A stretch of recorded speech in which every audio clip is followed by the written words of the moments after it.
गांव से भी ज्यादा बदतर हमारा शहर है। क्यों नहीं काम किया? अगर काम किया तो शहर में क्यों नहीं दिख रहा है? तो कहीं पर भी कोई काम नहीं हुआ, या सिर्फ मोदी जी के नाम पर, योगी जी के नाम पर हम सब लोग वोट देते रहेंगे और ये सब लोग जो बन जाते हैं ये बाद में कोई काम नहीं करते। सिर्फ कोई अपनी फैक्ट्री बना रहा है, कोई अपने पेट्रोल पंप लगा रहा है, कोई अपने स्कूल बना रहा है। आम जनता के लिए क्या कर रहे हैं लोग, ये नजर नहीं आ रहा, और सवाल आम जनमानस को इन सबसे पूछना चाहिए। आपके यहां सांसद हैं जिन पे इतने 17 मुकदमे हैं, खिलाड़ी वहां धरने पे बैठे हैं, तो क्या इनकी सदस्यता नहीं जानी चाहिए? क्या इनको इस्तीफा नहीं देना चाहिए? इनको तो इस्तीफा देना चाहिए। अगर दोषी नहीं है तो सरकार इन पे फिर इनको दोबारा से मंत्री बना दे, तब तक तो इस्तीफा देना चाहिए।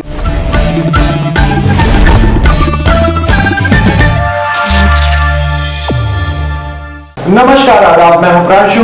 आपका स्वागत है यूबी टीवी के खास कार्यक्रम में। आज हमारे साथ स्टूडियो में मौजूद हैं पिंदर सिंह सिद्धू, जो एक प्रतिनिधि हैं प्रत्याशी कांग्रेस से हरप्रीत कौर के।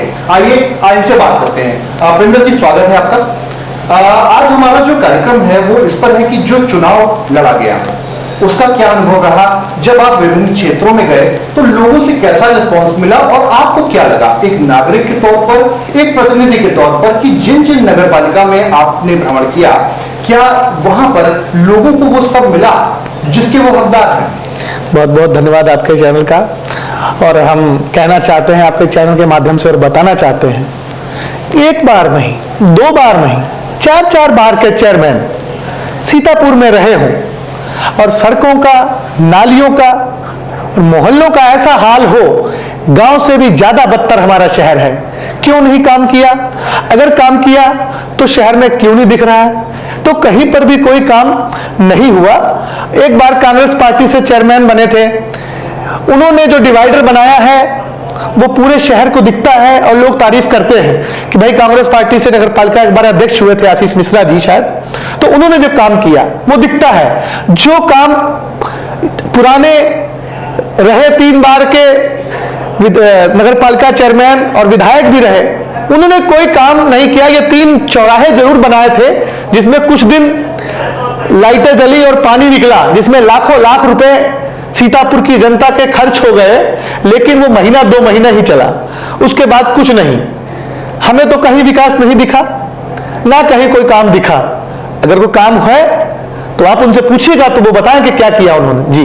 जी, अगर कांग्रेस प्रत्याशी जीत के आते हैं 13 तारीख को, जैसे कि मतगणना का रिजल्ट आएगा, तो उसके बाद क्या क्या विकास आप सबसे पहले प्राथमिकता पे करना चाहेंगे?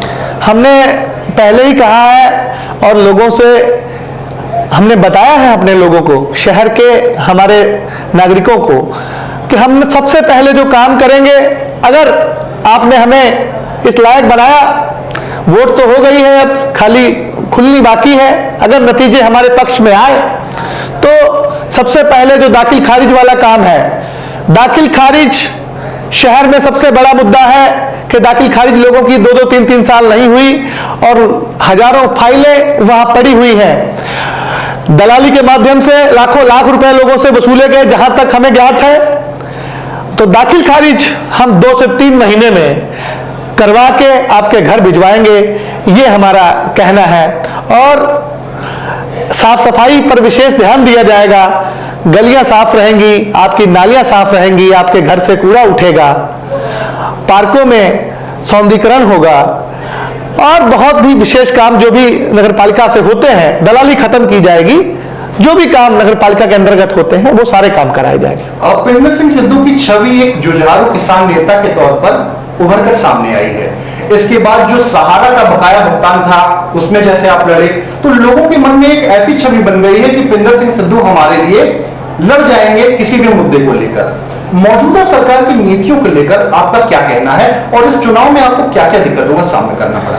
भाई, मौजूदा सरकार का तो बस ये है कि 9 साल से तो इनकी केंद्र में सरकार है, और सांसद तो सीतापुर के वही हैं 4 बार से, चाहे सरकार जो भी रही हो।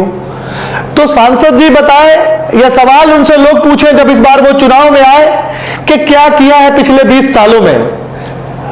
अगर नगर पालिका ने कुछ भी किया तो सांसद जी बताएं कि क्या किया है। क्या कोई एक भी काम दिख रहा है जो हुआ हो, या सिर्फ मोदी जी के नाम पर, योगी जी के नाम पर हम सब लोग वोट देते रहेंगे और ये सब लोग जो बन जाते हैं ये बाद में कोई काम नहीं करते, सिर्फ कोई अपनी फैक्ट्री बना रहा है, कोई अपने पेट्रोल पंप लगा रहा है, कोई अपने स्कूल बना रहा है। आम जनता के लिए क्या कर रहे हैं ये लोग, ये नजर नहीं आ रहा और सवाल आम जनमानस को इन सबसे पूछना चाहिए।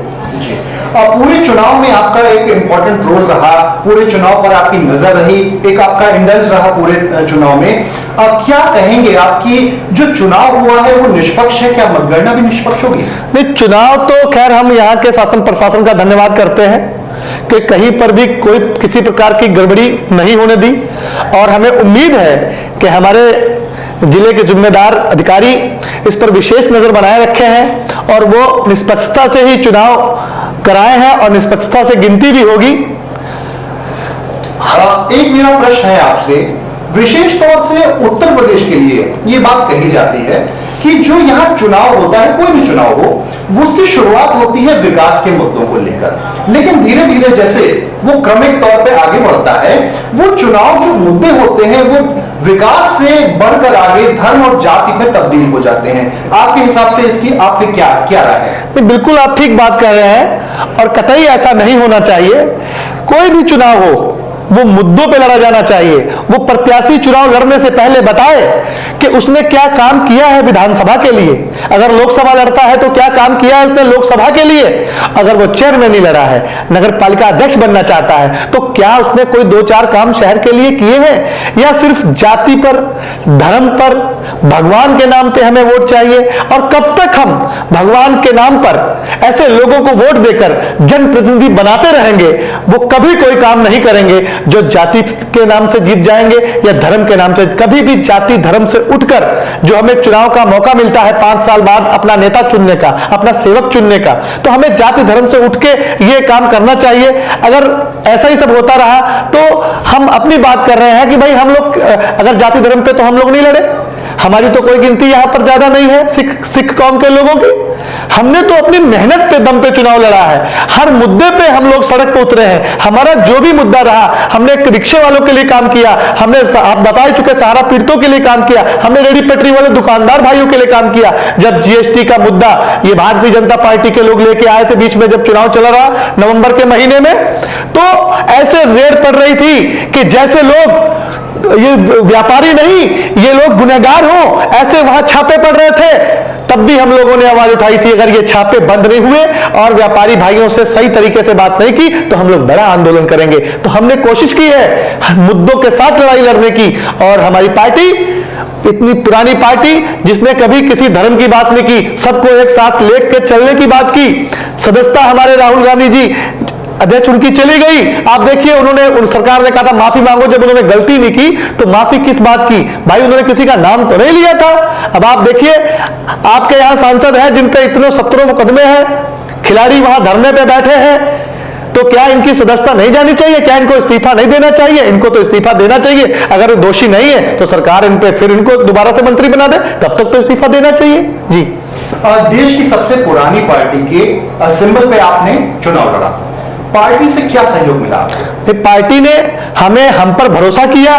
जहां आजकल लोग गिनती करते हैं कि भाई तुम्हारे जात के लोग कितने हैं, भाई तुम्हारे कितने हैं, पहले तुमने क्या किया, और पहले हम कांग्रेस में थे भी नहीं, हम तो किसान आंदोलन से जुड़े हुए लोग हैं, तो तब भी हम पे पार्टी ने भरोसा किया, इसके लिए हम उनका धन्यवाद करते हैं। और शहर में जो भी टीम थी उन सब ने बढ़ चढ़ के चुनाव में हिस्सा लिया, जिनसे जो बन पाया वहां पर उन्होंने प्रचार किया और हमारा रोड शो निकला, वो आप सबने देखा ही, सारे लोग उसमें मौजूद थे। हम लोग, और बस यही है कि हमारी पार्टी ने पैसे नहीं बांटे जो अन्य पार्टियों ने किया। जब इनको पता चला कि हम चुनाव नहीं जीत रहे हैं तो क्या समाजवादी पार्टी के नेता, क्या भारतीय जनता पार्टी के नेता, इन लोगों ने घर घर जाके पैसा बांटा है, जिनका वीडियो भी वायरल आपके माध्यम से हमने देखा है कई जगह पर। लेकिन क्या बताएं, ये लोगों को खरीदना चाहते हैं वोट के टाइम पर, इन लोगों ने पैसे बांटे हैं। कहीं ना कहीं हमारे गरीब भाई भी मजबूर होते हैं, उनको ऐसा लगता है कि भाई अभी जो मिलता है ले ले, बाद में ये नेता काम तो नहीं करेंगे, तो कुछ लोग इनके उसमें आ जाते हैं। दारू शराब भी बहुत बांटी और नकली वोट भी इन लोगों ने बहुत डलवाए, जो कि पकड़े भी गए थे तरीनपुर में दोनों पार्टियों के लोग। तो ये सब लोग बेईमान लोग हैं, इनसे ईमानदारी की अपेक्षा नहीं कर सकते सीतापुर के लोग। जी, 48 घंटे से भी कम समय बाकी है मतगणना का जो रिजल्ट आएगा। कहां देखते हैं कांग्रेस पार्टी को आप निकाय चुनाव सीतापुर में? हम अपने आप को लड़ाई में हैं और लड़ाई में हम मानते हैं कि हमने संघर्ष किया है और पार्टी के लोगों ने भी जान फूंक दी है इसमें, तो लड़ाई में है। अगर नतीजे पक्ष में आते हैं तो बहुत अच्छी बात है। जो हमने बात कही है सीतापुर के अपने नगरवासियों से, अपने सभी से, उन सब वादों को हम पूरा करके दिखाएंगे। हम इनके जैसे अपने पेट्रोल पंप नहीं बनाएंगे, अपनी बिल्डिंगें नहीं बनाएंगे। हम किसान के बेटे हैं, हम वो लोग हैं जो बंजर जमीन से फसल उगाते हैं। हमें पता है काम कैसे करना है, हम काम करके दिखाएंगे। ये लोग जो करोड़ों करोड़ रुपए बताते हैं, टिकट लेके आए करोड़ों का, करोड़ों करोड़ रुपए टिकट में लगाए, करोड़ों करोड़ रुपए जनता में इन लोगों ने बांट दिए, तो ये लोग तो लूट घसूट करेंगे। ये तो सौदेबाजी करते हैं ये लोग, तो ये सौदेबाजी की तरह से लड़ रहे हैं और हम लोग एक ईमानदारी से चुनाव लड़ रहे हैं। अगर हमारे नतीजे अच्छे आते हैं, हमें यह पद मिलता है, तो आप देखिए सीतापुर नगर पालिका की तस्वीर बदल जाएगी और लोगों को एक खुशी होगी कि उन्होंने एक ईमानदार पार्टी का ईमानदार जो है चेयरमैन चुना है। जी जी सिद्धू जी को आपने सुना। सिद्धू जी यूबीटीवी से बात करने के लिए बहुत बहुत धन्यवाद। तो 48 घंटे से भी कम समय रह गया है मतगणना के रिजल्ट आने में। अब देखते रहिए यूबीटीवी और जुड़े रहिए चुनावी रुझानों के साथ। चुनावी रुख किस करवट बैठता है ये तो आने वाला वक्त ही बताएगा। धन्यवाद। नमस्कार।